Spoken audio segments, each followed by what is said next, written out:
There are basically 6 criteria for hijab given in the glorious Quran and Hadith regarding the clothing of hijab.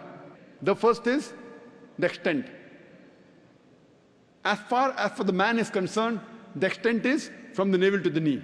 For the woman, the complete body should be covered. The only parts that can be seen are the face and the hands up to the wrist. The remaining 5 criteria for the man and the woman are the same. The second is the clothes they wear, they should be loose. It should not be tight fitting so that it reveals the figure.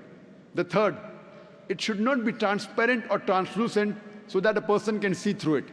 Fourth, it should not be so glamorous so that it attracts the opposite sex. Fifth, it should not resemble that of the opposite sex. And sixth, it should not resemble that of the unbeliever. These are basically the 6 criteria for hijab regarding clothing, but this does not constitute the complete hijab. The complete hijab, besides the hijab of the clothing, also includes the behavior, the conduct, the attitude, as well as the intention of the person.